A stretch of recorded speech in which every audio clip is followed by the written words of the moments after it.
to challenge thinking, to ensure that when you show up there, you don't show up there as a pair of hands. Because if you're a pair of hands, you're not strategic. You're basically just following through what the hiring manager is saying. And you actually play a very, very important role in that decision making, even if the power to decide doesn't sit with you, but with your insights, you can influence that decision. So for me, I would table this and say, when you hold the mirror in front of you, how are you showing up? And another point that I also want to echo is that there is a need for us to move, from hindsight to foresight, and ensure that we use the market intelligence, the data, to foster, conversations. In most cases, hiring managers will have their demands, but they are not informed. And if you're a specialist that is going to show up as a pair of hands, you cannot scan the market and use the data, to say, I know that you're looking for a unicorn, but it doesn't exist. But maybe we can find a horse that we can maybe turn into a unicorn. In that fashion, you might meet that kind of demand. So for me, guys, it's all about us. We know this. And I won't go into details. I had a challenge, I won't mention the company, where a hiring manager said to me, there is no way you can find this skill. It doesn't exist. And I said to the hiring manager, please give me just 5 days. I know that you said it doesn't exist. You are the specialist. I won't argue the fact. And I went to the market and I sourced like a crazy woman. And I only came up with 3 names and we hired. So my point is, we need to show up as collaborators, as experts, not as pair of hands. And in fact, I always say that when the bug of recruitment hit me, it hit me so hard that I decided that I actually don't want to even facilitate a wrong appointment. It's not just about a position that you fill. It's about that specific individual that you are moving from RMB to Sanlam, but that individual won't fit into Sanlam. So it becomes personal for me. That is why it's important for us to realize that we're not pair of hands. We should stop that. We should rise to the occasion. We should be prepared to have difficult conversations. And I will end it there. Fran, she's coming for your job, boy. She's coming for your job. You're going to have to step aside tonight. I couldn't agree with you more. Just to add two takeaways there. I always say to companies, if you don't think that your personal life melds into your professional life, you're crazy. Are you at your absolute best if you haven't had sleep in a week and you're fighting with your spouse and your kid's been sick? No. But how do you create that link from the bottom to the top? The stakeholders at the top to understand that, because you have to balance this very weird thing of the demands of a business with the fact that, like you said, we are hiring people, not robots. Can I just add something? I think from a business point of view as well, we're working with individuals these days. I don't know about you, but when somebody comes across you from the table and they say, what do you want to do in your life? And they say, I want to manage. Then I just think to myself, just start managing yourself first.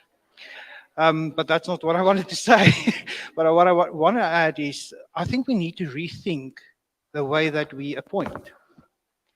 We look at minimum qualifications, we look at the specific skill sets, and then I ask myself, yes, 60 million people, and we still say we can't find any talent. So I think we need to rethink about those barriers that we put in, and maybe just follow the Ernst & Youngs that say, you know what, let's train our own talent. Well, Dennis, on that point, I was going to literally ask you what you think the ways are to improve or shape the way we hire and attract candidates. For time's sake, I'm going to ask you to keep it at that minute 2 mark for them, because you kind of alluded to it, but please go ahead. Right. Well, firstly, I do think that from a business point of view, you need to connect with your applicants more. And that means the business needs to become a persona. And Simon here did it quite brilliantly the other day in advertisements, which he NWK is the oldest agriculture business in South Africa. And how did you put it? We are the old uncle? Where the grandpa Yeah. Okay. And I think that is something we need to look at and to say, how do we connect with our applicants, but also how can the applicant connect with us? That's the first thing. So from a branding point of view, we are spending a lot of time and effort and also cooperate with our marketing and corporate marketing teams to find ways to connect better with our market, if I can put it like that, which is human beings and talent.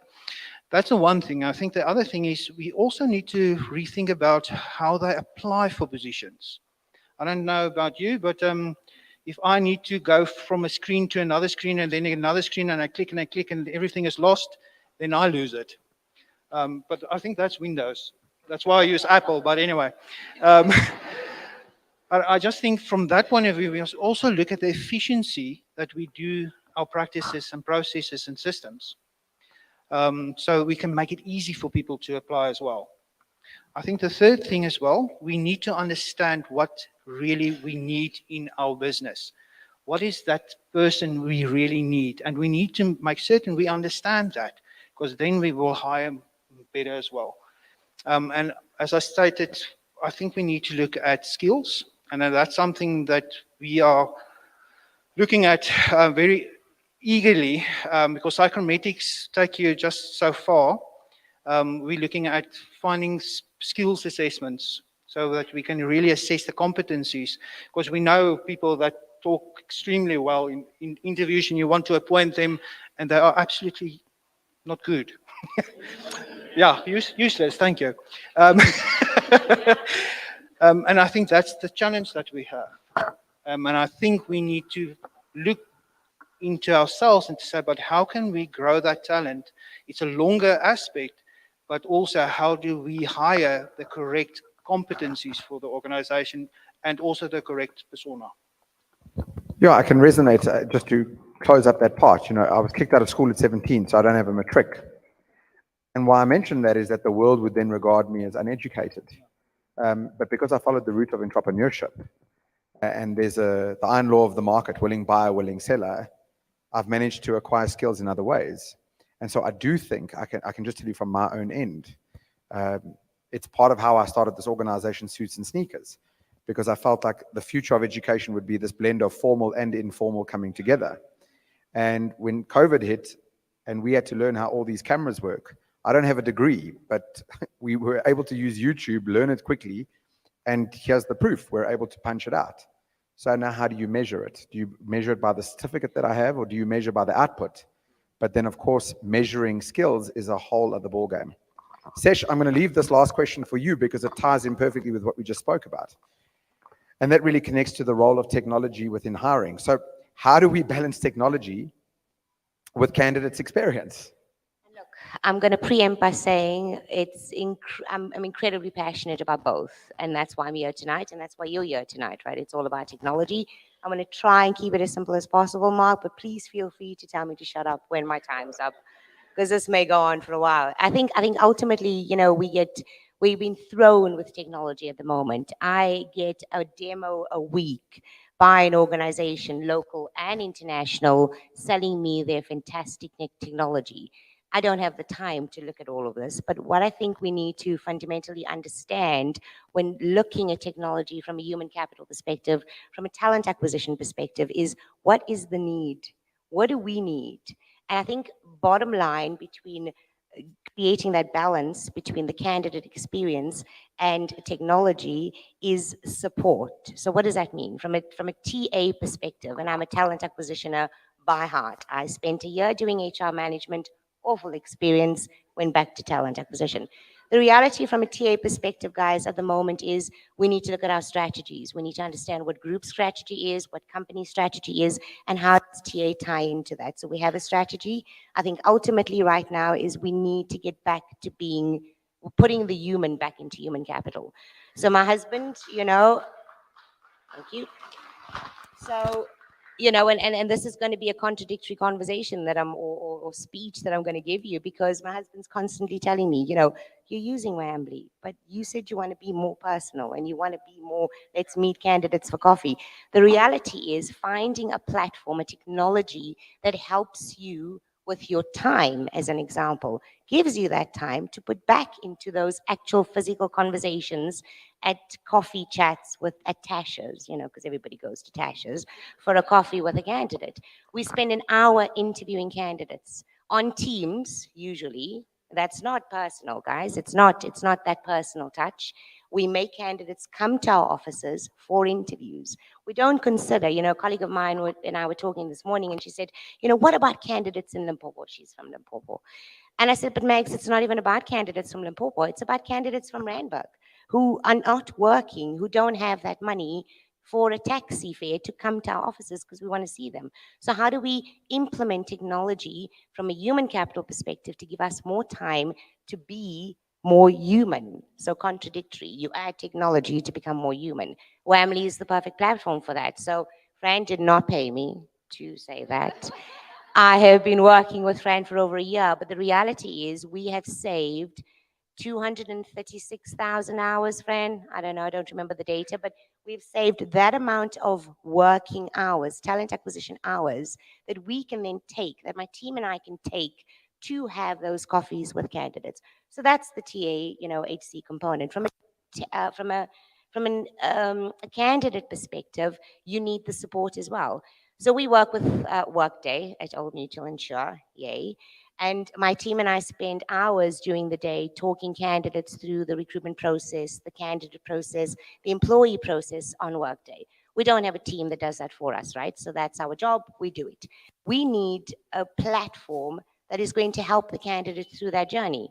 Does Wamly offer that as an example? Yes, they do. So we need to consider the fine print. We get this amazing demo. We get all the cool and funky buttons and the fancy videos and the colors and, oh, look, your logo is on the screen. What does that do for my candidate? If my candidate's got a problem, who do they call? Because I don't have the time. I don't have the time to say, press that button. But it's not tech support we're referring to. It's, I don't have any data. How does Wamly work, as an example? I am load shedding and I'm halfway through a video interview. How does that affect me? That is the kind of support that you need from technology for your candidates. Done. Yeah. So that, for pure time's sake, we have to unfortunately call it there. But I mean, I think the takeaway there was exactly that. Like, technology is a means to an end. And when used correctly, technology can help create more human experiences, but it's not the be all and the end all. Sorry, I had a coffee. Oh, sorry. Testing. All right. I also had a fire chat coffee with me on Saturday morning, and while I was drinking my coffee, I thought to myself, the technology in recruitment, how are we going to use and utilize artificial intelligence better to help us source talent? Because that is our biggest need, is where do we find the talent? And I know me and Simon the other day spoke about, there's a platform that uses AI to assist. We haven't seen that yet, but we are looking into it. But AI is something that we need to take cognizance of. As we said as well, we need to collaborate, and I think technology we need to use to collaborate and make us more efficient in the areas that is taking a lot of time. Please won't you give our panelists a round of applause there. Thank you, ladies and gents. I really appreciate it. If I could ask you guys to return to your seats, we're going to clear the couches. So if my team can just come give me a hand. Thank you so much. So guys, as you can see, we are trying to keep tonight interactive, moving along. The second, obviously this session we're going to have, I'm going to invite Fran up and I'm going to just intro him in a second. And then there will be an occasion afterwards for quite a wide-ranging Q&A. So I do want to encourage you, as Fran's speaking, to simultaneously listen to what he has to say. But if you have a question rumbling up, keep it up, because we are going to have a meaningful Q&A session afterwards. So from my end, I'm not going to take too long, but I just want to, I don't introduce people from a technical perspective. I always go to the heart. From the day that I met Fran, I really just enjoyed Fran. So one of the things I decided in 2023, because COVID really hurt us too, and this building has been part of the transition that we made through COVID. And so for 2020, 21, and 2022, I had to eat rubbish and take work, even the work I didn't want to have to take and so forth, because you're in that survival mode. But as we got out of that patch, there was something that became very clear for me toward the end of last year, and I made a promise to myself that I was only going to work with brands who give a shit and that who are heartfelt. I mean it. I'm tired on my end, and not to sound like the moany pants, but I'm tired of companies saying one thing and doing the other. And so it's been an amazing thing, even though we're just 3 months in, to become quite clear about who you work with and who you don't and why. Now, some people aren't always in that position to do it, but we started to get to that point. And it has been such a beautiful process. And so back to Fran. Fran has been one of those people that from the day I met, I really enjoyed who he was and what he did. I enjoy Fran's heart more than anything. And like all businesses, he's got to balance this act of commercial gain with trying to be heartfelt. But probably the proudest moment for me of Fran is that I think he's managed to get that balance right. Those are the types of people that I want to spend time with. So we've dramatically cut the level of clients we work with. But one of the people I was just seriously most interested in working with in 2023 was Fran. He has the qualifications, he has the deals, but at the heart of it, he wants to create value. So with that being said, I'd like to ask you to please assist me in giving Francois de Wet a rousing, warm round of applause.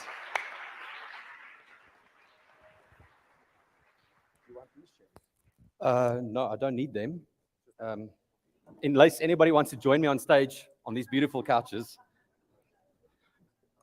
Let me do that. All right. Thanks, Mark. I want to thank the four of you personally. Thank you so much. The value that you added, the insight that you added, the passion that you added speaks volumes. And the reason why, as Mark said, we started like that is because tonight is not about Wamly. Tonight is not about me. Tonight is about you. And I really want to encourage interaction. Speak with me. Ask me any questions that you want while I'm going. There is a big Q&A at the back end. I'm going to be asking questions, and I'm going to be handing out gifts, okay? A bit of an Oprah move tonight.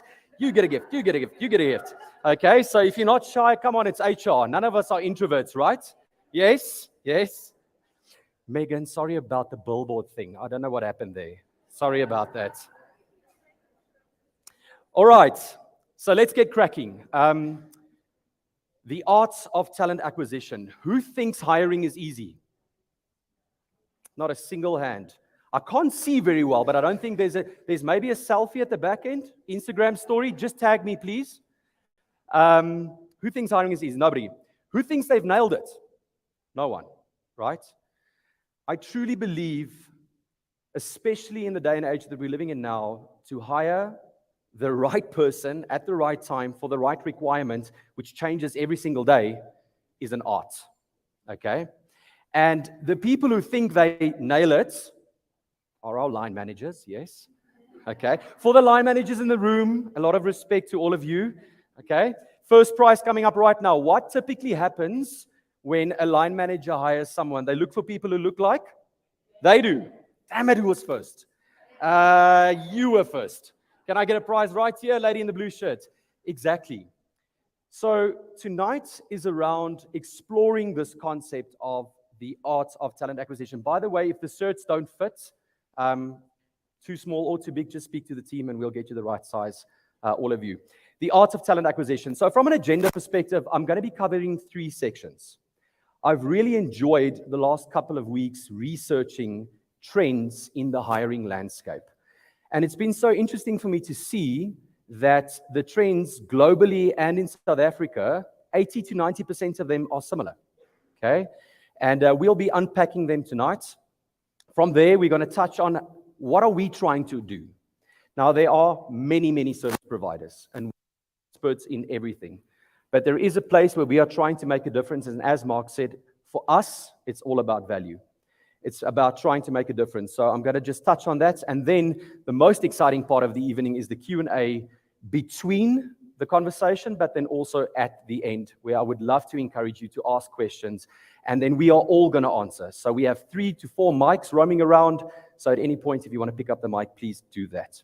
Are we good? Happy with the agenda? All right, let's go. Right, so firstly, just very quickly about me. I'm so passionate about systems, technology, creating efficiency, adding value, optimizing things that are either outdated, boring, or ineffective. And unfortunately, the majority of organizations that we meet and we interact with in the hiring space, this is true. The current trends in hiring specifically, apart from the forward-looking trends that we will be discussing, and there are 10 tonight, hiring is outdated, it is manual, it is tedious, it is slow. In fact, 52 days on average in South Africa to fill a vacancy, at an average cost of 57,000 Rand. Okay? Why do we not know this? Because no one is invoicing HR for their time. Okay? I am the founder of this incredible company that I am really enjoying growing, building, adding value in South Africa and abroad. But ultimately, I am extremely passionate about you, the HR and larger community. So yes, we're a technology company, but through our podcasts, through our events, through our engagements with you on an individual, personal level and social media, we want to uplift this community. And that is exactly what tonight is about. For those few of you who were here last year, thank you. There was a renter crowd at the back there for Sanlam, and there was a bit of a renter crowd here. You would remember me saying that I'm tired hearing that HR doesn't have a voice. Okay? However, there's a reason for that statement. And as we progress through the conversation, I'll touch on some of those elements. So this is your evening. Tonight's about you, giving you back value as we go along. So I'm going to start with the first piece of the conversation around trends in the hiring landscape, and I'm going to show you all of them in one go. So just take a look at this for a second. So combining all the research, the podcast studies, everything I've been doing the last couple of weeks, skills shortage and internal mobility, a trend, 2. The candidate experience, reducing cost, proactive engagement and pipelining, oh, here it is, employee well-being, high turnover, brand and reputation, and data-driven hiring technology. The panel alluded to many of these. I have a question for you by show of hand. Skills shortage and internal mobility. Who thinks that at this current moment in their organization, that is a challenge? Raise of hand. Okay, fantastic. The candidate experience can be better. More hands. The right side here. Okay, my right side, thank you. Who believes that you should be focusing more on reducing cost in the hiring process? Okay, seems to be some cost-effective organizations in here. Well done. Proactive engagement and pipelining. Yes, yes, more hands. Employee well-being. Okay, definitely. All right. We're not okay, but we're okay. We're not okay. We'll touch on that. Your company's brand and reputation. Who needs work there? Okay. Thanks for the vulnerability so far, guys. I appreciate it. And then lastly, needs a focus on data-driven hiring technology. Okay. Fantastic. Did I skip one? Which one? High turnover. Yes, high turnover. All the hands. No. All right. Thank you. The point of that exercise, 1, to keep you awake, but 2, to highlight and emphasize the fact that we're all struggling or can do better at this, right? And that these trends are in line with the South African context. Okay? So let's unpack each of them. And if there is a burning desire or sensation in your heart, please grab the mic and say something as we go through them. I will give opportunity for that. But let's start. So let's look at skills shortage. We know what happened during the COVID pandemic. We had the Great Resignation. We had working from home. 27 March, was it? 27 March, level lockdown 5, boom. Most organizations weren't ready, and we all of a sudden just moved out of our comfort zone. I believe that pre-COVID, the world of work was this well-oiled machine actually stuck in conditioning, okay? Just going about doing our things. And all of a sudden, COVID forced us to actually just think for a second. What am I busy with? Am I enjoying this? Is this part of my purpose? Is it part of my passion? Should I be driving on the N1? I'm that guy for the last 3.5 years between Pretoria and Johannesburg. Okay? And then I loved what Dennis said. The skills shortage is a reality. But do we know what skills we need? as a starting point? Have we done a skills gap analysis in our organization for the jobs of today, but also for the jobs of tomorrow? And for those jobs that we are not sure if AI and machine learning is going to take over or not. So doing a skills gap analysis and then understanding what requirements of the job is still realistic. I love that comment, Dennis, around we are so stuck on knowledge, experience, qualifications, skills, competencies. Okay? Because why? The job profile says that. When last was it done, the job analysis? We don't know. It's there. Yes? In the top drawer or in Workday. And thinking about, is that an accurate statement, Sesh? Thinking about your requirements is a dynamic process because the world is forever changing. So yes, we are dealing with a skills shortage, but the conversation is also, do we know what we need, for when, for what job? Do we know where to go and find that? And can we relax the requirements? The part of the research on this trend that I really loved is this idea of finding talent that is agile and teachable. Okay? And the good news is there are assessment methods that can help us understand if someone is an agile and a teachable individual. Not just psychometrics, and can I just say I come from a big psychometric background. I do believe in the value of it, but it is part of multiple levers that we pull when we make a hiring decision. It is not the be-all or the end-all, and it's also not a crystal ball. And pipeline building and diversity inclusion as part of addressing the skills shortage. Does that resonate with you? Yes? Is that part of your strategy on addressing skills shortage? As we go through the trends, what I loved about the research is that they actually, a lot of them overlap and talk to each other. So higher engagement, lower not lower wellness, a higher focus on wellness, internal mobility, all will start talking to addressing the skills shortage. The reality is we are losing talent. Okay? But do we understand where to fish? Or are we all fishing in the same pond?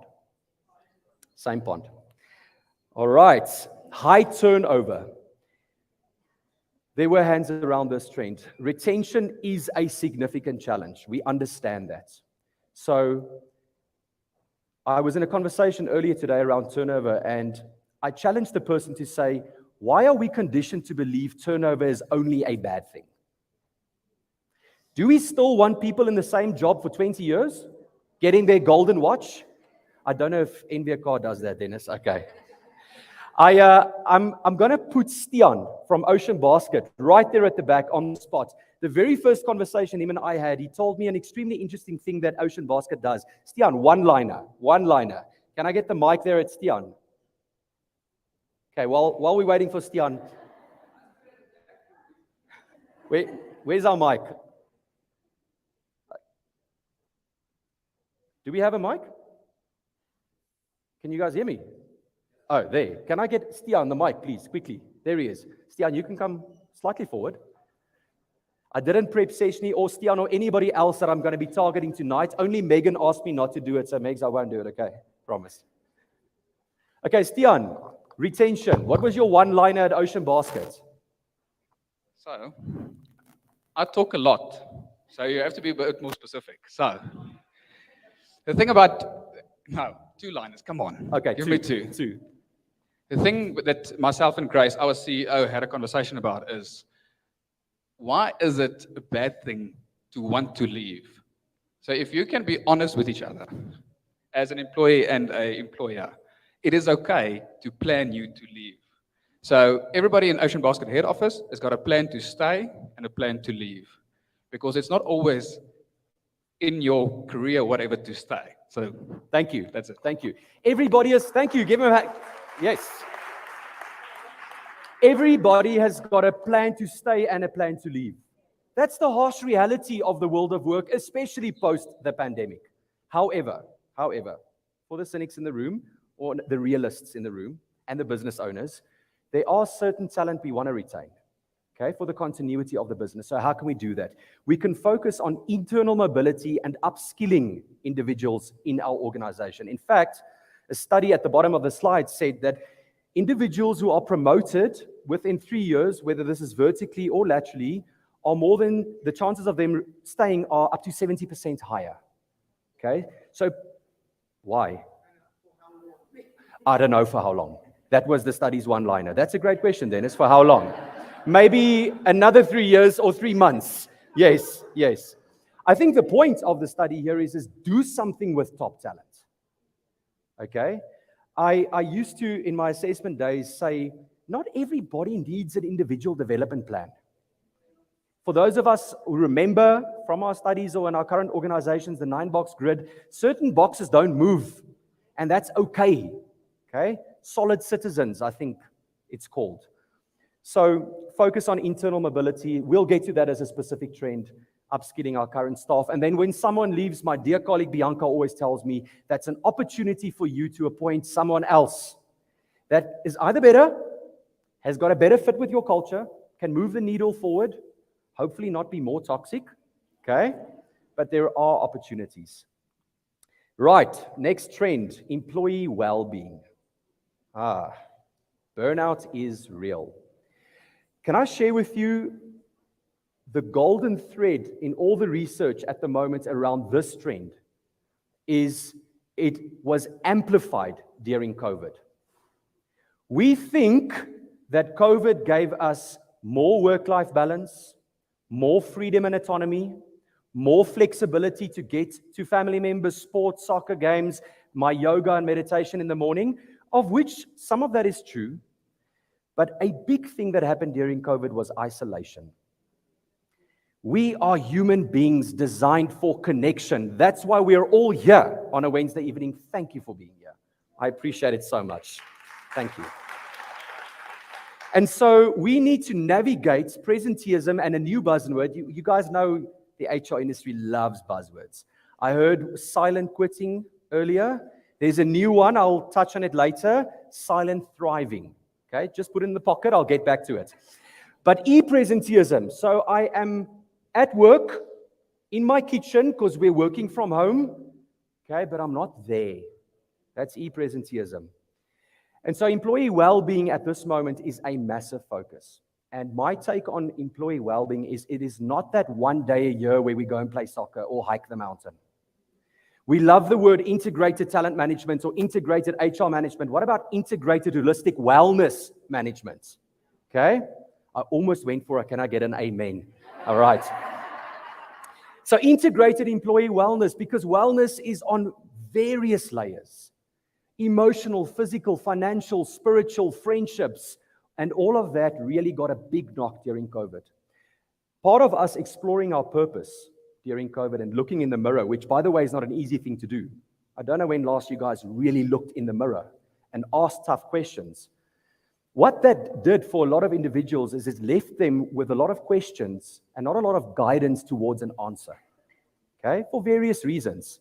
And all of this culminated into this problem now with wellness. We thought work-life balance is going to balance during COVID, but actually the boundary management became an issue. Yes?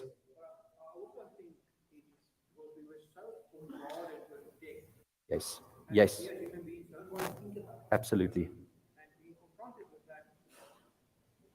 Yeah. Absolutely. For those of you who didn't hear, Dennis said we were also bombarded with death. Okay? Everybody, either directly or indirectly, lost someone. Can I get a mug for Dennis? Okay? Team, thank you. So, what are we going to do? What can we do here? Some guidance, and this is a bit of policies, but managers' responsibility to facilitate well-being through holistic wellness programs, when to take leave, when to take annual leave, embedding good habits in organizations. I always speak about culture, and people ask me, as an industrial psychologist, it's probably very difficult to implement culture, right? No, culture is one thing, it's leadership behavior. That's what an organization's culture stems from. And so if we want our people to be well, are our leaders well? Or are the leaders email us at 11:30 at night and creating that culture? Yes. Or drinking 25 Cokes a day to get through the day. Okay, so we need to model this behavior and continuously focus on well-being. And then also create safe environments to speak about it. Okay?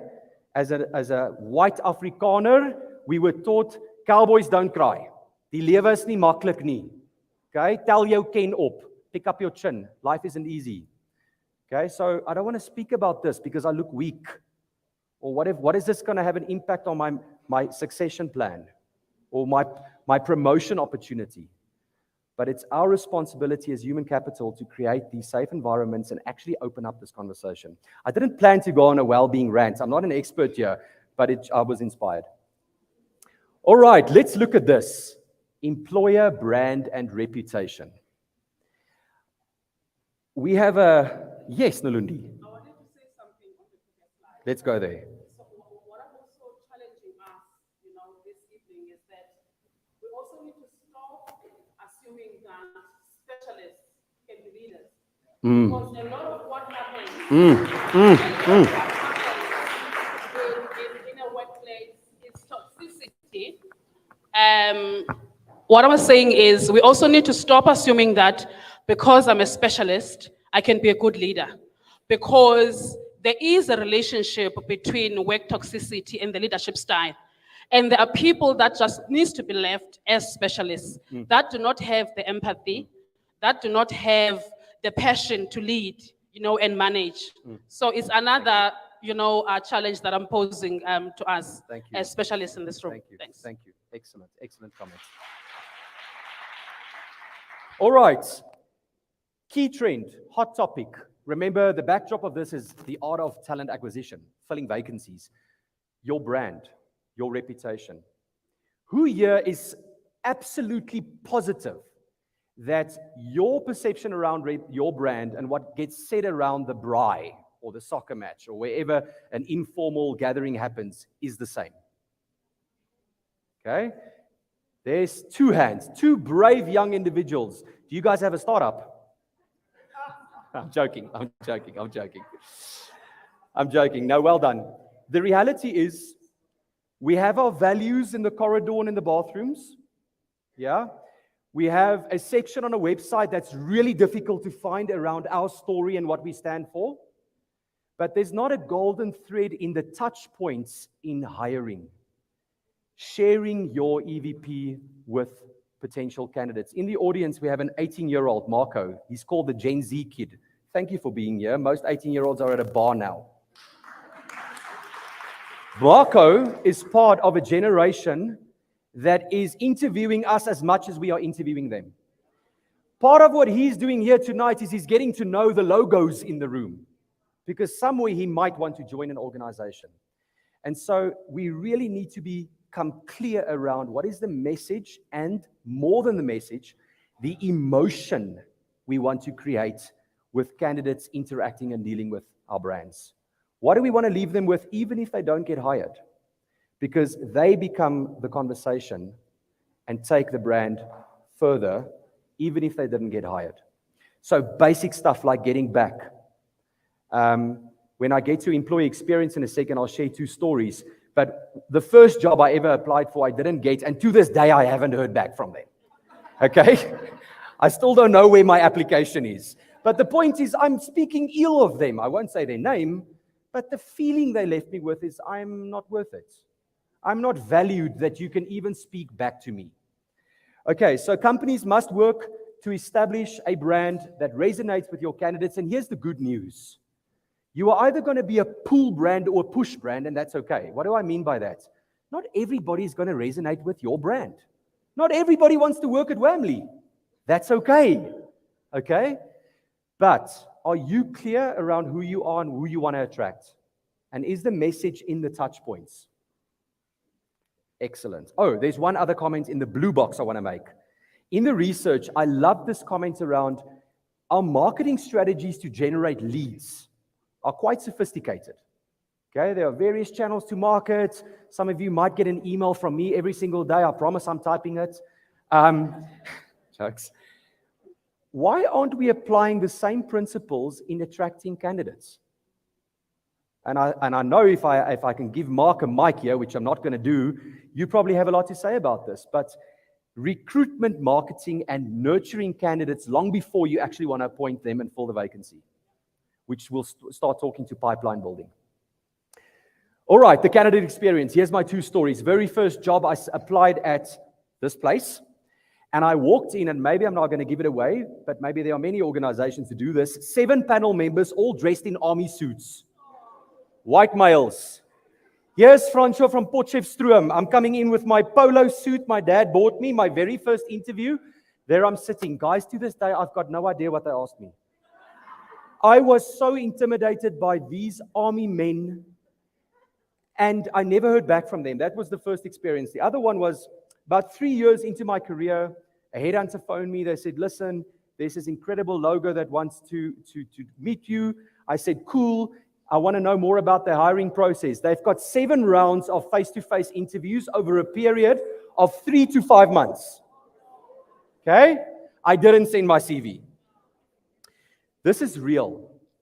Okay?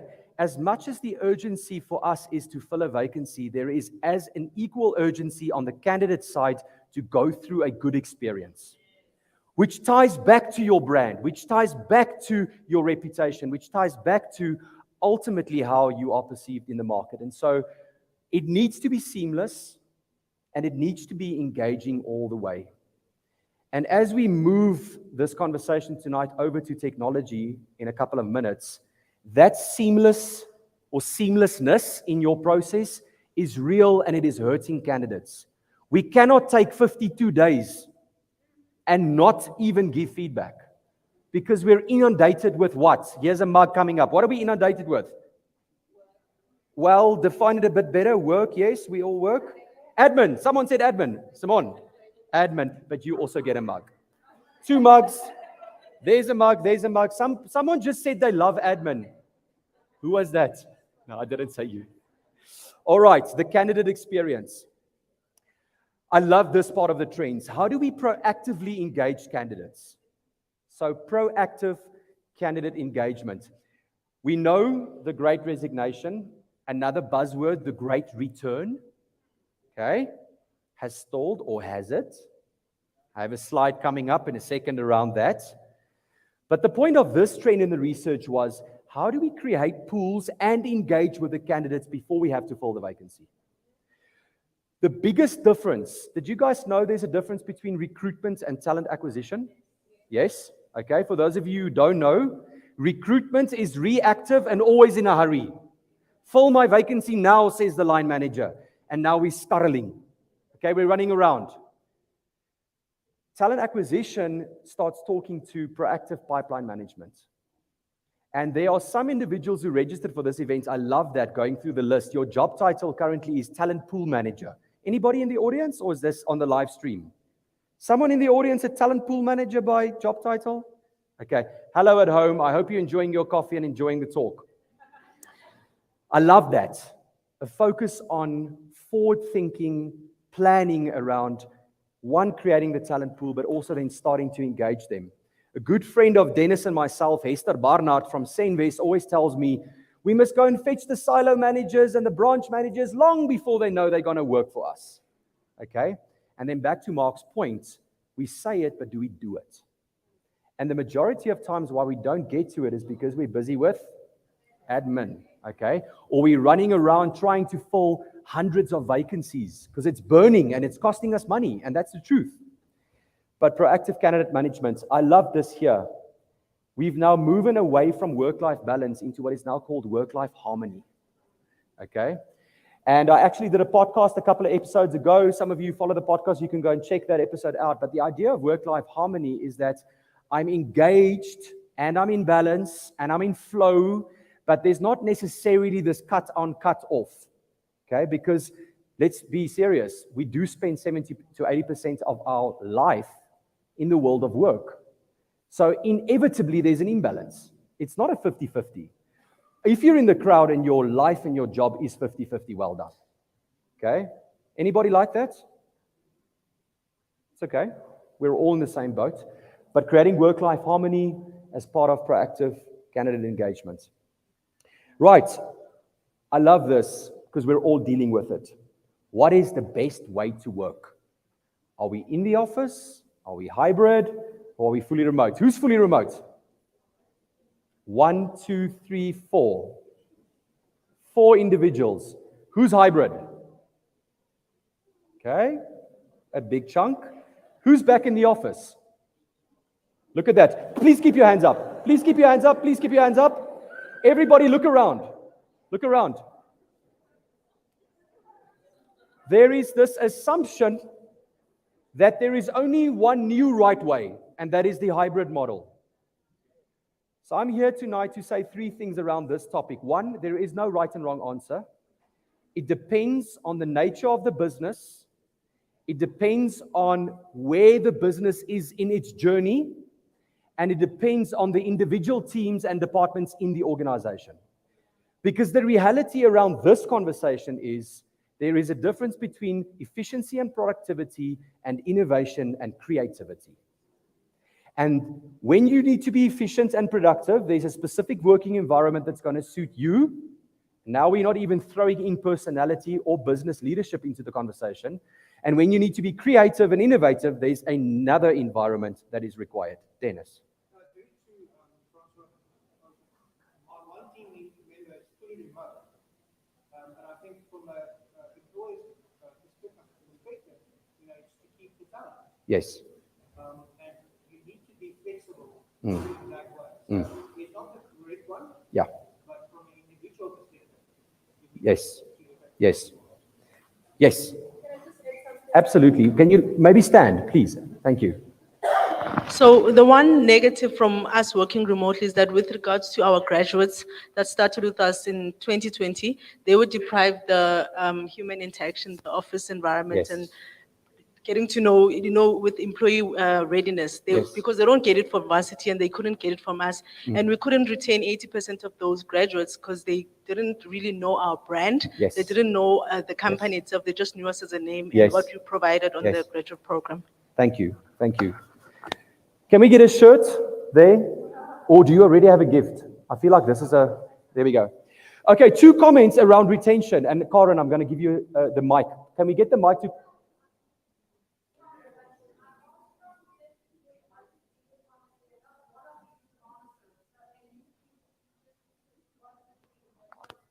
Oh, okay. The question is, what is the gig economy? I'll get to that in a second. Okay, but it's a good question. I just want to make a comment here. This was extremely interesting what just happened, which solidifies my point. Dennis said a certain individual in NV Car is working remote because that's how they retain them. And then, what's your name? Zola said, we lost our graduates. In other words, we couldn't retain them because they were remote. Okay? Which goes back to, what do you require? Where are you in your business life cycle? What do the individual teams in your business require? Because the reality is there is no right or wrong. There's just what is right for you. The problem with this conversation is it starts on the employee side, not on the employer side. When I give this entire audience the opportunity to quickly vote, who wants to be fully remote? Thank you for your honesty. Who wants to be fully back in the office? More or less people. Who wants to be hybrid? The majority. Okay. So, Karen, to answer your question, the gig economy, so a gig is a bit of a slang word. I'm doing something as a freelancer and then I'm out. Okay? So there are websites. Marco, what are those websites where you can find gig workers? Fiverr. Fiverr and Upwork are 2 websites where you can find specialists and they work for you and I'm not that creative, someone in Cape Town built me my slide deck. They're not on the Wamly payroll. That's a gig job. Okay, that's me being vulnerable. So that's the gig economy, and the gig economy is fully remote. Okay, and that's kind of where it got sparked. If we go back and we roll back the years, now, firstly, we are seeing this happening. Thank you, Elon. Some big brands forcing people back into the office. I'm not going to say much around this. Just be aware, okay, that there are a lot of people coming back to the office. But the psychology behind this was extremely interesting for me. So let's roll back the years and let's quickly consider the different industrial revolutions. Now, a lot of texts, I want to highlight one word on each of these. By the way, I'll make these slides available if you want them, okay? All right. The first industrial revolution was all around mechanisms. Mechanisms? There's the Afrikaans in me. Mechanisms. Okay? The steam engines. Then we went to electrification, engines. Then we went to globalization, computers. Then digitization, robots. Did you guys know there's a fifth one? Yeah? Who can tell me the fifth one's name for a prize? Humanization. Okay, let's see. Very close. Personalization. Yes, well done. Well done. Can we get a gift there if Wamly still has gifts left? I'm sure we do. I want you to look at these words here. Steam, engine, computer, robot, purpose. And then I want you to look here at the top. How we went from working in the fields to the factories to working in plants to then working with computers and now trying to focus on working with each other. So the human connection is increasing while the AI is also increasing. Who mentioned earlier the dichotomy around human and session? It was you. Yes, yeah, the human and the machine. And so this has definitely influenced the way we work, because in the beginning, you could work when the sun came up. Okay, and you had to be out there. You worked when the factory opened. Okay. Come globalization, I could work when my computer is charged and they weren't in South Africa with load shedding. But very few organizations adopted a remote working or hybrid model pre-COVID. I would be surprised if someone in the audience can say that was us pre-COVID. Yes, yeah, some hands, well done. Organization? APSA, fantastic. A company name? Cyber Consulting. RAG, okay. So very few, right? And then boom, COVID came, it showed us something else, and now there's this big conversation around what to do. The talk is not about this. I found it extremely interesting. It's a burning trend at the moment because no one really has an answer. And so my advice here tonight is, what do you require? What does your business require? What works for you? Implement that and then gather feedback. Because we can't just implement a strategy and then the wellness goes down, the engagement goes down, the retention goes down or up. At least gather some feedback and know if it's working or not in your organization. So, big slide, what do you consider when picking a model? The nature of the job, the employee's preferences, the cost of having a building and rent, office equipment, missing out on collaboration, communication, company culture. I love this one. Why do we need you in the office? The negative reason. Because we don't. What you? Trust. Who said trust? There's a gift. We don't trust you. So come into the office because I don't trust you. That's the negative side of the conversation. I need to see you to know that you are performing. Yes? Okay. You know what that tells me? If you need to see me to understand if I'm performing, one, you haven't told me what is expected of me, and two, I'm not equipped to do my job. Okay? So that cannot be the reason for us bringing people back. My personal and professional stance on this is, as a young startup, culture is everything for us at the moment. Collaboration, teamwork, learning from each other, feeling that energy and that vibe that you are feeling right now, because this is what it feels like at Wamly. Okay? But that's where I'm at now. That's not necessarily where APSA is at, and that's perfectly fine. But these are some of the elements that you can consider. And I do believe that HR should be around this table when this conversation comes up around our working model. Okay? Because it's got a direct impact on some of the other trends. The rise of internal mobility, I've spoken about this. One way to tackle skill shortage and people leaving and high turnover is promoting from within. Study I have here at the bottom said 9 out of 10 HR leaders said about 10% of their business's open roles can be filled internally. In fact, 88% of these professionals are encouraging individuals in this organization to apply. I know that some of your hiring and talent acquisition or recruitment policies say we first open it up to people on the inside, on our intranet. Okay, and then we will go and source from the outside.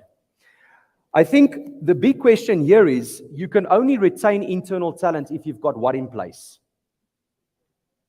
Something planned. Succession, yes. Succession and targeted development. I love it when we send everybody on EQ training. Go. Half of the crowd is not working with people. Yes, Nalini. I wanted to say, with regards to internal mobility, I don't know if people in the room have experienced that career actually do find, so in terms of internal mobility, I'm not sure if people in the room have experienced that in some, fields, career paths are no longer linear. So if you started as a recruiter, you probably don't want to end up as a manager. You might want, to do project coordination or management. And the question is, to what extent are we able to understand that career path for individuals and prepare them for their next career instead of forcing them to follow the same, kind of career that they've been following over the years, especially with the likes of the Gen Z. They get bored quickly and they need to do something, that is different. Thank you. Let's stop assuming. I'll just quickly add something Sorry, to that. please, Simone. Yes. So that essentially goes back to job crafting, right? And ever evolving, how the company evolves, how the roles evolve with that. Yes. So that to me goes back to engagement, right? Having active dialogue and also with certain people, the PDPs, and that's something that we must really look at, and it's really, really important because being stagnant and stuck in this sort of structure can be detrimental to a company's growth. Absolutely. Absolutely. Just add something to that as well. Yeah. Sorry. We actually rolled out talent interviews. Talent Interviews. interviews. So that we can just gauge what is underneath and the talent pool that is already there and how strong Love is it. it. Yes. Because it also, we give them feedback and gap analysis, and Good. so that is extremely important. Brilliant. Talent interviews. Let's stop assuming. Thank you. Let us, one more. Perfect. Yeah, please go. And yeah, just to your point in terms of vertical movement internally, the other thing that we were looking at is seconding across we're fortunate that we've got a group that's got diverse businesses as subsidiaries. And so often we get employees that want to develop themselves, but there's like no room for, movement.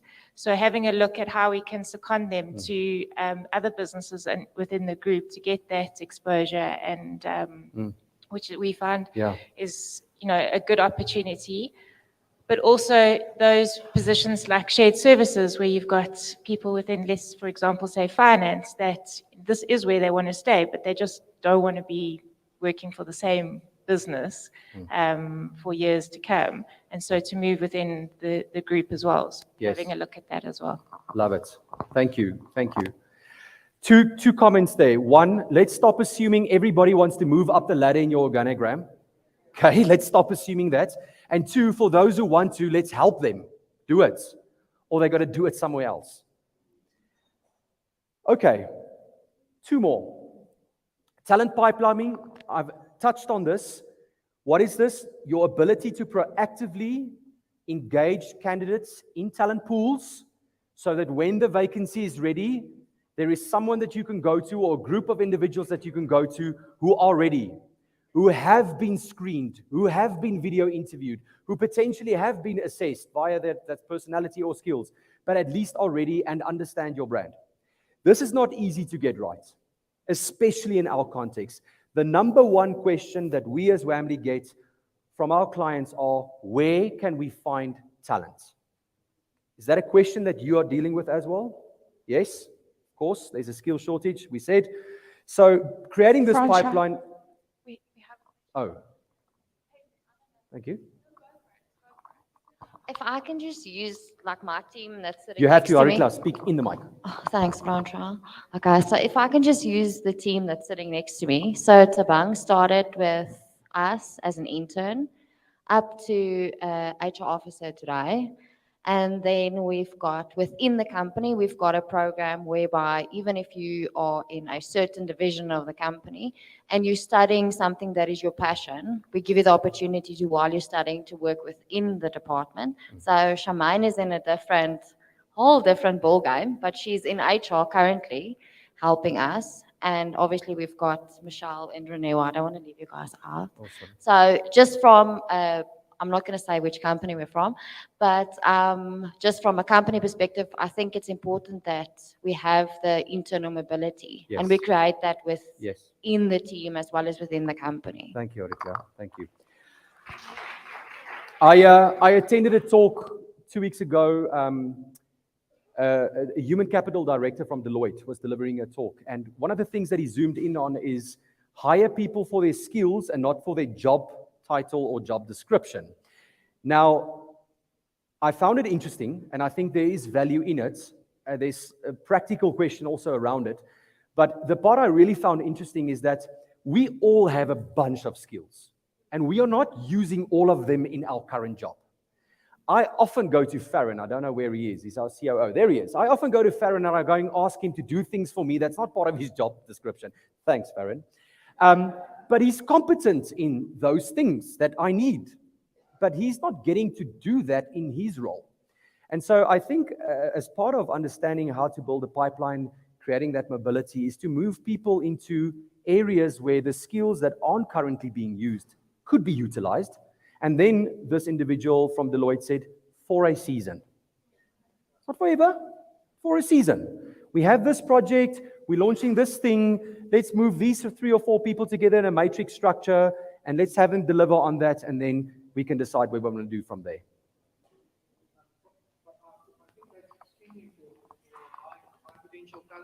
Yes. Is to create those projects that they can work on even in just for a season. Yes. And I would suggest maybe we must make the talent pipeline a talent hyperloop, because there's so many different stuff that's needed into the pipeline. Sure, that's cool. I think a pipeline is too small. That's a nice label. Talent hyperloop. Thanks, Dennis. Brian, sorry, just maybe taking a step back when it comes to internal mobility and skills, right? It's about moving individuals internally that have a skill to do a certain job. But how do we know what that skill is without asking? Yes. So we've implemented a lot of, retention mechanisms, and one would argue that that's not a talent acquisition skill or task, but we do that in our community. Yeah.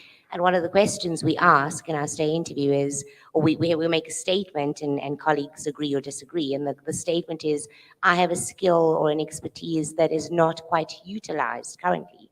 Once we have, and majority of the response within OMI is 83% of colleagues are saying we have skills and expertise that aren't being utilized.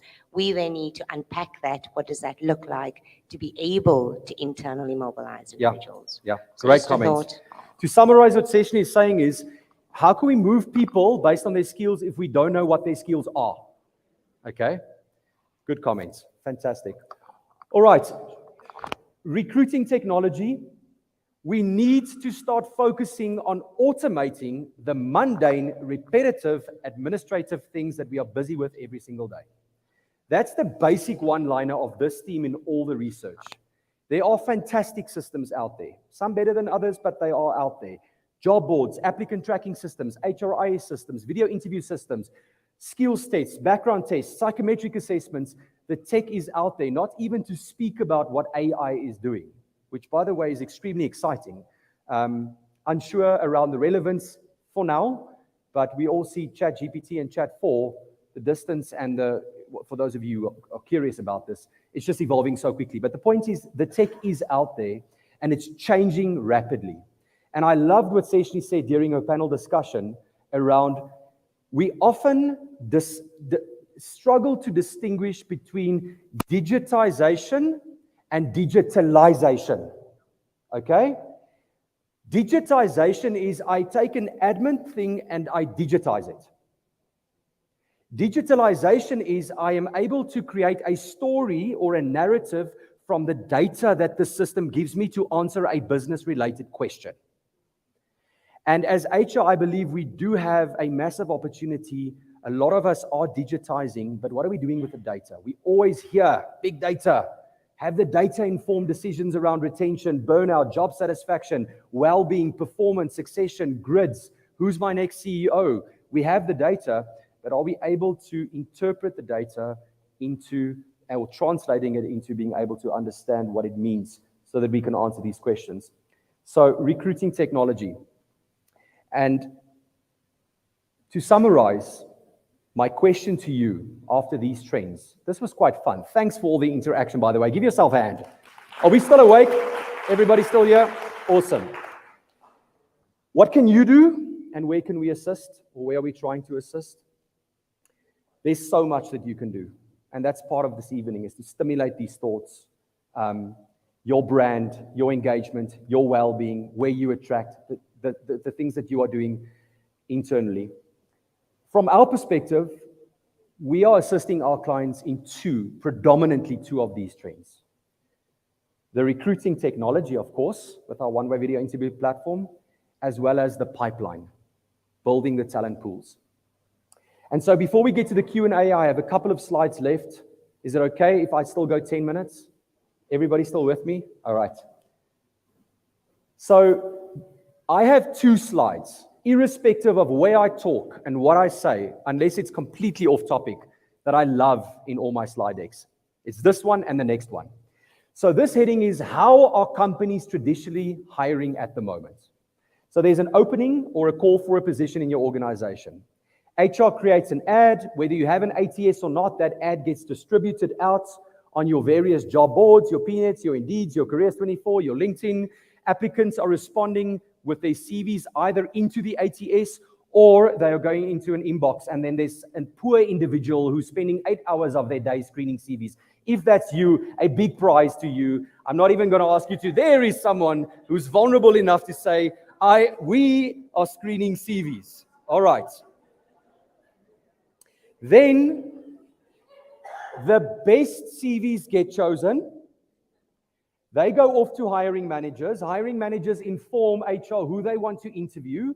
We start setting up these interviews, first round, second round, third round. If you were me a couple of years ago, maybe 7 rounds.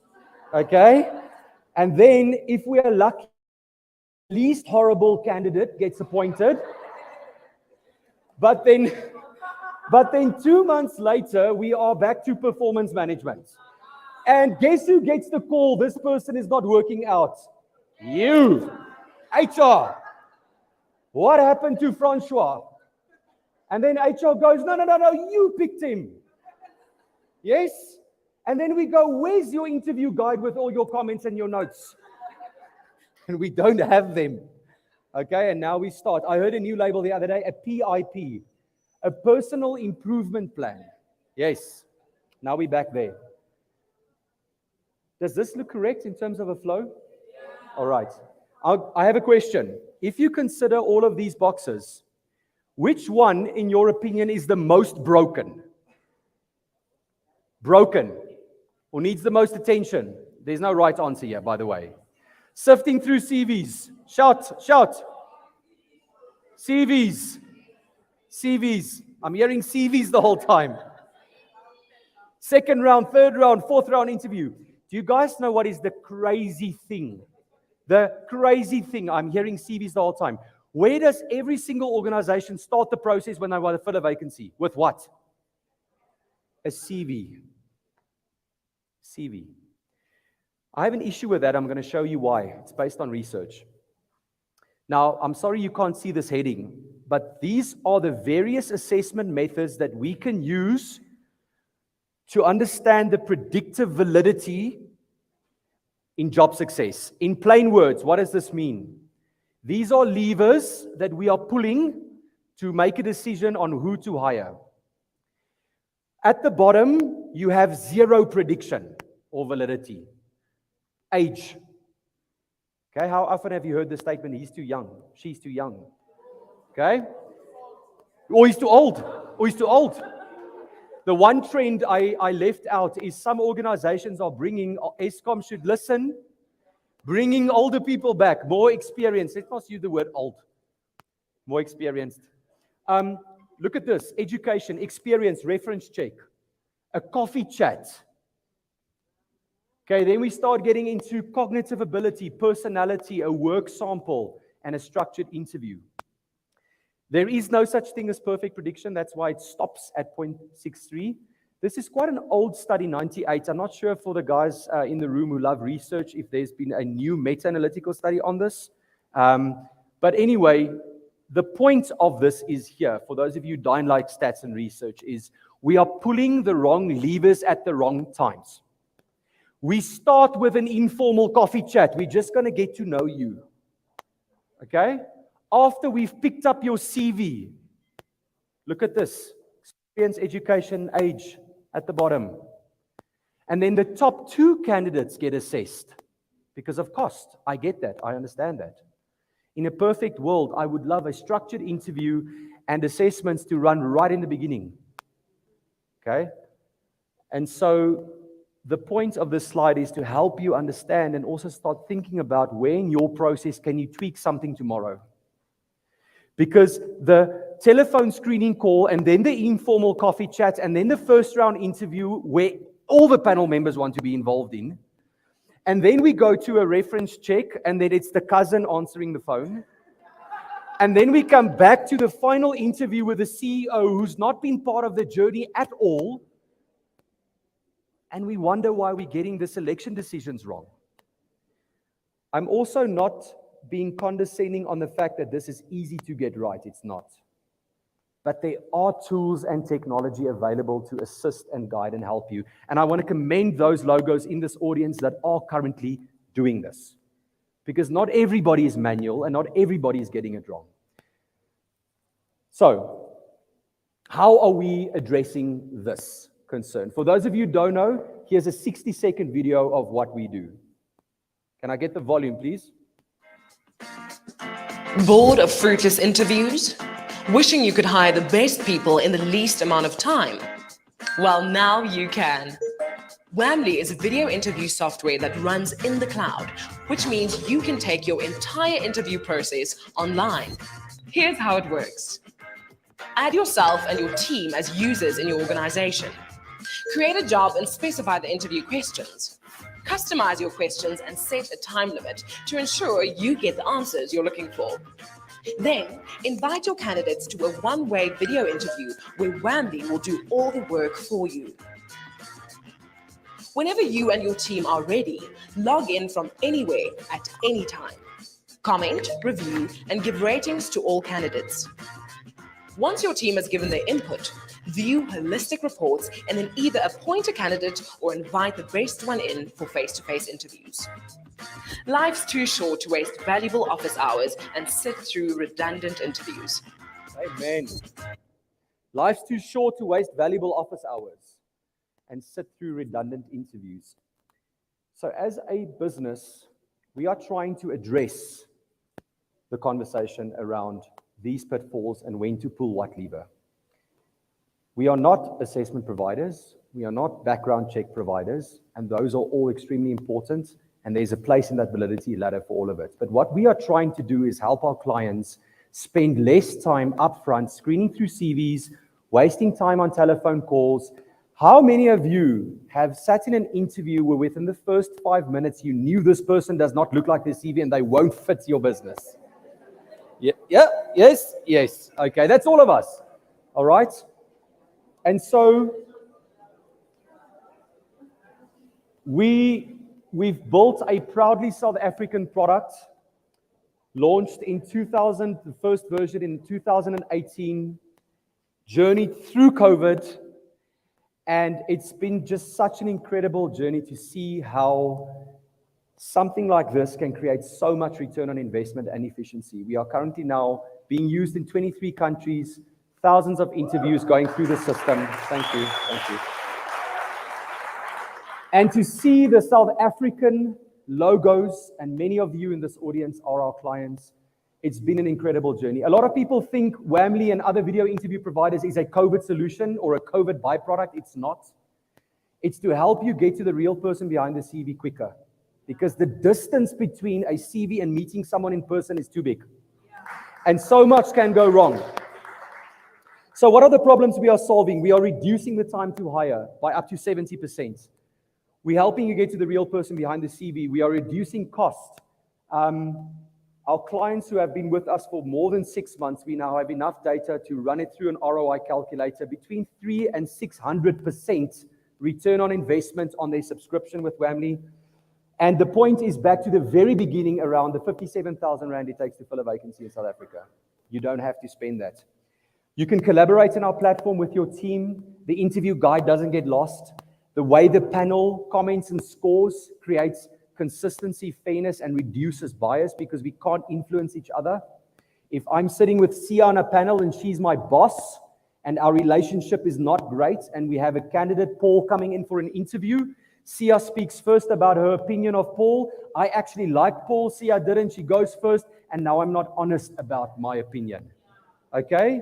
And so we're influencing each other. These are all the pitfalls of traditional interviewing that through our system, because we also have experts on the team, are trying to create best practice in the journey. Improving culture fit. One of the comments we get a lot from our clients is they just love watching the videos. At times they're not even, they have to go back to listen to the content, but they're just loving the energy, the vibe. The fly coming and sitting on the face and the guy still going on, or the person's mom coming in the room. It's really enjoyable, and especially for customer-facing roles. That personality, that energy, that eloquent speaking, it's all about the job requirements, and that's why there's a structured interview in Wamly. You cannot just ask random things. You have to think about it. Everybody's getting the same questions with the same time to prepare and answer, but it is fun, and there's a culture element around it. The flexibility, hiring managers, HR, and candidates in your own convenient time. The less scheduling of boardrooms, less coordinating of diaries, and let me just say this up front. We absolutely still believe in face-to-face interviews. Just don't see everybody in the beginning of your process. Spend your valuable time with the top 2 or 3 candidates who have checked your validity ladder, and now it's okay to have your coffee chat and understand environment fit or purpose or someone's hobbies, okay? But we can't start with, oh, you like golf? So do I. And half an hour of our 45-minute chat is about my handicap. And then lastly, amazing research that we've conducted over hundreds of thousands of interviews, because we ask for candidate feedback after every single Wamly interview. Our current candidate happiness rating is sitting on 93%, where they tick, I love this. So the assumption, thank you. The assumption around it's daunting, it's intimidating is false. You would go very far to find someone without a smartphone in South Africa and a DSTV dish. Okay. All right. We are super excited. Next week, we are launching this module in Wamly, a skills assessment module, because we want to enhance even more your ability. Thank you. Thank you. We want to enhance your ability to screen even further. We are not an assessment house. We are building the capability for you to insert your own skills assessments into the platform. To create the workflow where I'm doing an application form, completing a skills assessment. If I pass, I go through to the video interview if you set that feature on, or I just go and do the video interview. And we just want to give you more data, all in the same place. I'm becoming so excited, I'm losing my mic. All right. I want to end off by saying we are not perfect. No one is. And we ask our clients what they are struggling with. And I mentioned this earlier, a big concern coming back to Wamly is, where do we find talent? How do we create a talent pool? And so we wanted to do an experiment. So earlier in the year, we picked a job family, call center agents, lead warmers. And we wanted to go about it differently. We wanted to think outside of the box. For those of you who saw our pizza campaigns and our Mauritius campaign last year, we like to be outside of the box. So we created a cool video, we put it out there, and within 2 weeks, we were able to get in 600 videos in Wamly. It cost us 3,000 Rand on ad spend. Inside Wamly, we screened the 600 down to 108 really good candidates. We invited 6 of our clients into the platform. We said, come and shop. And 23 people were appointed on the spot. Okay? Now, that is the heartbeat of who we are. We understand unemployment in South Africa. We understand that a lot of people are trying to make a difference, and if we can be a drop in that ocean, that's what we want to do. So this is extremely exciting for us. Within the next year, we will be building out this and create talent revolution in this space to try and create pools where you don't have to do all the admin up front. Just come and shop. Just come in and come and shop. So we're really excited about this. Okay, I want to end off my last slide, and then we have a Q&A if there's time, Mark. I was listening in the week to a podcast, and it's a good friend of mine, Eric, and he said, mediocrity is always rushed. And I had to pause and rewind and listen to that again. Mediocrity is always rushed. And it got me thinking back to this evening and what we're busy with and what we're doing. I believe to move from recruitment, reactive, chasing our tails, being overly busy, making mistakes, not following process, not thinking about best practice, is because of being rushed. And this leads to being mediocre, which is part of our unfortunate underlying subconscious reputation as human capital. You are average. You don't have a seat around the table. Some of us don't have a budget. That's super unfortunate. And I believe if we can think about these trends tonight, if we can think about process, especially in the way we hire, that we can move away from being mediocre into being excellent. Okay? A colleague of mine this morning sent me this picture. For those of you who know him, Dieter Veldsman, Professor Dieter Veldsman, he said, in 2018, the Fast Economy published an article, Why We Hate HR. And then in 2023, they published in the same, Why More People Want to Work in HR Now. Okay? And for those of you who are curious on this, I'll send you the links to both these papers. But the shift is because of the opportunity that COVID has accelerated based on the digital transformation that is now required. Because here's the reality. People power organizations and HR power people. So I want to leave you with this. Let's not be mediocre. Let's have more students who have the opportunity to go and study medicine or engineering with HR. Let's maybe look at how we pay as well. But side joke. But that's my heart around this. Thank you so much for listening to me. I appreciate you. Thank you.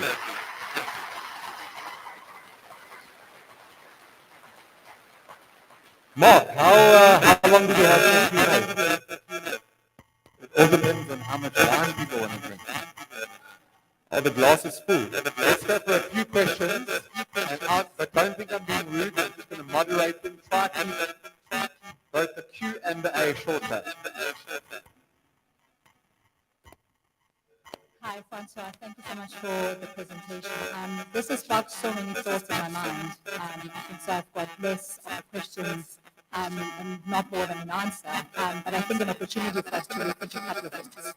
I think one, we need to guard against echo chamber that is very global around the operational talent. I'm not convinced that South Africa has particularly that issue. I think it's a very European, it's a very American thing. We need to guard against that as Africans. Our high employment rate tells that story.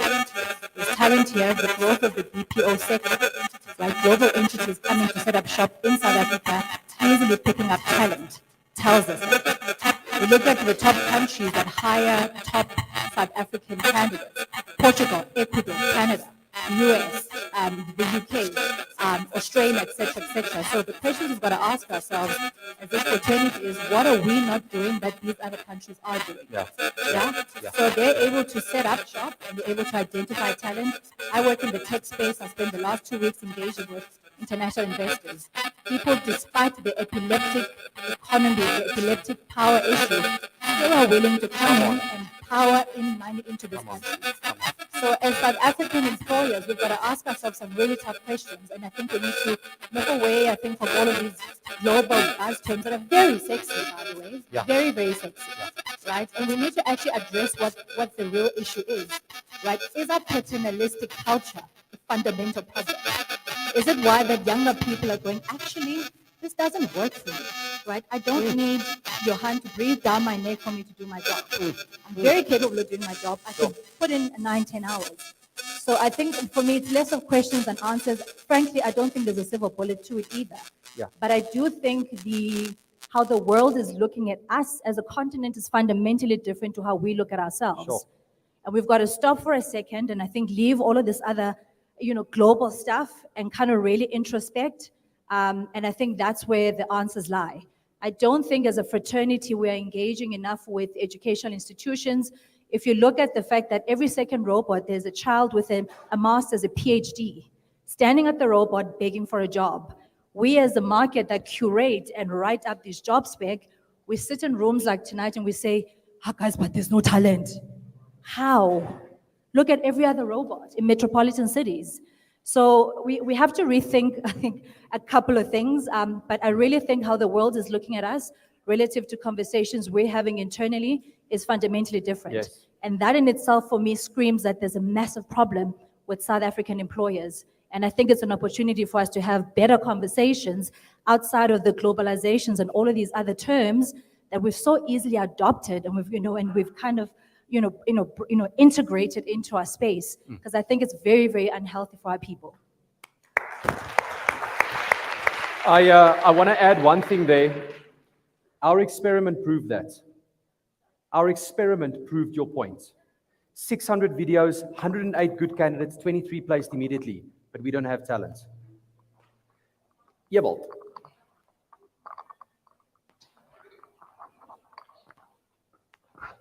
You mentioned the reactive nature of recruitment quite a lot tonight. So I would like to know if you can share some practical steps. Where do you start creating a talent pool? Where do you start looking at what are practical steps to keep in mind? For instance, I think we do a lot of recruitment. We try to do it the best way we can. But where do you look? Who do you approach if you currently don't have a talent pool that you can actually take into consideration? Is there an audience member who feels like that they've nailed that and would like to answer Ewald? The question was, we want to move away from reactive recruiting into proactive talent pipeline hyperbole building. Okay, how do we do that? Can someone give him 3 tips, practical tips around the how? I think there's a hand right behind you. Hello. I might not have the accurate answer, but from my assessment and my practice, I think data is your friend. Right now, if you look at your turnover as a company, you can accurately or somewhat predict how many vacancies are going to open up in a year. You look at, for instance, if you have data engineers, per year you're probably losing 3-4 data engineers within your company or within your division. So knowing that data, looking at the past 5 years and saying, okay, 15% or 10 data engineers are lost every year, can we start building a pipeline of data engineers in order to foresee or predict or fill in those vacancies when they do open up? Because they're likely to open up as the past has shown us. Thank you. Thank you so much. So the answer was data is your friend. Thank you for that. Yes. My question is, as a Gen Z person, this software makes total sense to me. I think my generation will love it. Why do you think more companies aren't using your software? Did everybody hear the question? Well, it's a great question. I think it might go back to, what is your name? Andy. It might go back to what Andy was alluding to earlier. We are very stuck in our ways. And line managers dictate a lot around what we should be doing. And I think someone earlier on the panel said, let's get and own that. Like, let's show up, not as a pair of hands, Nalundi. You said, let's show up as the experts. And so it is not an easy answer, but a lot of that traditional hiring things that I mentioned earlier, organizations are still stuck in. Even though they hate interviews, they do it. Even though someone hates the fact that they are screening CVs the whole day, they are still doing it. So the need for change, the custodian, you know what, let me answer this in another way. If I look at our best Wamly users, they all have 3 things in common. So maybe the clients who don't adopt it don't have these 3 things. Top leadership buy-in. So there's a strategic initiative to transform and optimize and create innovation in the way we hire. Secondly, there's a champion driving the project, ensuring the buy-in, ensuring the project gets managed, ensuring that the usage is there, meeting with us regularly in the account management meetings. And then thirdly, they're open to give us feedback and to receive feedback. So maybe the organizations who aren't yet there, maybe that's part of the answer. However, very soon, your generation will be decision makers. And then we won't be having this conversation. Good question. Great question. Thank you. I think it was there, and there. I think at the back, Bianca.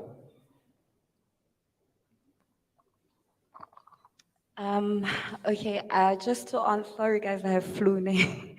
Okay, to answer the question about one of the ways you can start creating a talent pool. That was for Ewald. Ewald, there's another answer for you. Okay, so I think that because we screen a lot of candidates all the time, and a lot of the times we encounter candidates that are not suitable for the role that we might be recruiting for. So I think it's important to maybe retain the information for that candidate and probably put them aside or put them in a talent pool, archive them, and when a suitable role comes up, I guess just contact them again. And also, basically keep hot candidates in our company. Sorry, did you say keep a hot candidate? Yeah. Okay. Okay, so in our company, we call them hot candidates. So sometimes when we do UK recruitment. So Legal? UK. UK. UK, yes. So sometimes we come across candidates that are not suitable, but however, or maybe not that they're not suitable, but they don't like the role that we're offering them. We will screen them, go through the entire process, retain as much information as possible, and then keep them in a talent pool. So I think that's also one way. Yes. Thank you. That, I just want to summarize that for a second. That's a very important thing. When you find someone that's talented, but you don't have a job for them yet, nurture them. Yes. Here in the middle. Thanks so much. Thanks very much. My name is Travis. I'm from most evolved company, I think in the last couple of years, positioned to solve any problem in the country. I just want to understand, and I'm just trying to reconciliate in my mind in terms of the comments. What is talent in terms of, and what is the understanding of talent from the people in the room? Because as much as we're speaking about an abundance of talent in the country, yes, there is, but there is still, but at the same time, we're speaking about a skill shortage. So where are we reconciliating talent versus skill shortage? And I think just to respond to the comment around the BPO space, and I think from experience, the one thing I think that companies are coming in with is the ability to pay more, especially in BPO, because you're generally targeting your lower end kind of earnings or skills market within South Africa. So yeah, where are we in terms of talent versus skills, and where are we reconciliating that, or reconciling rather? I'm going to answer you with a comment because I don't have the right answer, but here's my opinion on it. Two things. For me, and this is going to sound slightly cheesy, right? But everybody has got talents, okay? The question is, can we match your capability with our requirements? And if there is an accurate match, then we could start predicting that you could be talented for this role. But are you talent? Are you not talent? Based on what are you saying it? Look, the word talent is such a buzzword. I mean, if you just go and look at service providers, that's got the word talent in them. Because everybody wants talent. That's reality. So what is talent for you? What does your job require? And can you accurately match that and predict success? I think in terms of the skills shortage and the abundance of talent, I didn't say it in my presentation, but South Africa, yes, has got an unemployment problem, but we also have an unemployable problem. And the talent is for the jobs that are required. I believe there's an imbalance. We don't have enough developers. We all know that. And half of them are in the Netherlands. Do we have enough call center agents? Absolutely. We have a massive turnover and people are leaving for 18 Rand to go and work in other call center environments. Do we have enough graduates? Well, our universities haven't closed down, so I would expect so. So it's an interesting conversation because the skills shortage is also a question around what skills do you require. The shortage is not everywhere, But everybody's speaking about the same skills because we're in 2023, which is a digital age. Business analysts, developers. I'm married to Ilana. Oh, are you still here? And we are forever, her and her family, speaking about it, BAs and developers. You know, where do we find them? Trekkerwerktuigkundiges, silo bestuurders. I know this from the agri industry. They're just bouncing between logos the whole time. So it's an interesting conversation. I didn't answer you, but I think it's great food for thought. Maybe someone else has got a better answer. I'm going to push for one last question. Thanks. So that's the last one. If you want to answer that, gentleman, what's your name? Travis.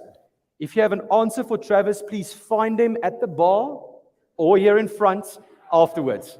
Last question. There's Travis. Please stand up, Travis, so they can just see you. There we go. That's Travis. Last question. My question is, I'm not really in talent acquisition, but I came with my friends for my company. So I come in a space where we are usually in a call center environment, and there's a lot of candidates that are out there.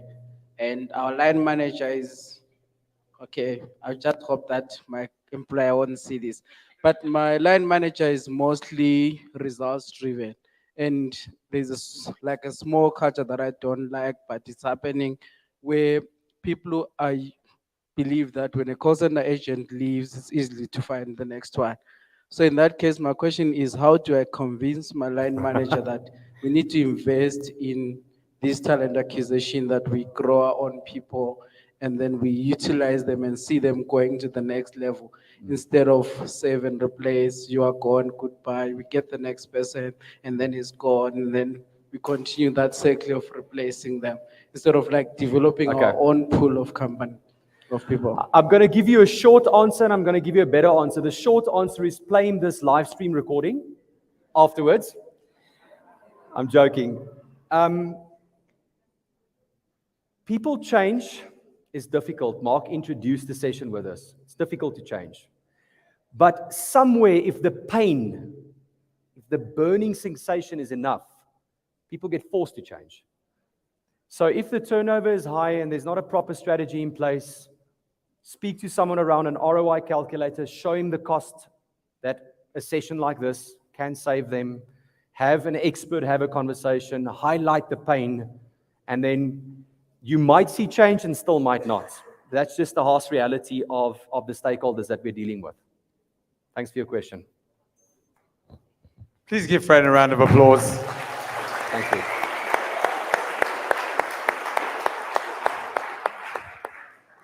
From my end, I just want to close off and say thank you so much for being here. But I also want to say that when I originally asked Fran, what the hell are you trying to get out of this? He said, besides the value creation, I really just want to start a conversation. I think both of us collectively as companies don't think that you come here one night, you have a 2-hour splash session, and then all the problems are solved. But I think it starts a conversation that's so important. But a conversation only works when it happens both ways. So I really want to commend Fran and his team from Wamly. They did a phenomenal job. They've been running around the scenes. We as a venue owner and a bit of a strategic partner have just been assisting, but really it has been Wamly who put this together. And the conversation should continue. So there are two parts to the conversation that can continue. One, I really want to urge you, since you've been here already, you've taken the time to come through here. Please don't rush off. Please go meet someone. Please go introduce yourself to someone. Don't be a networking dick. You speak to the other person and you ask them. Just joking, but seriously also.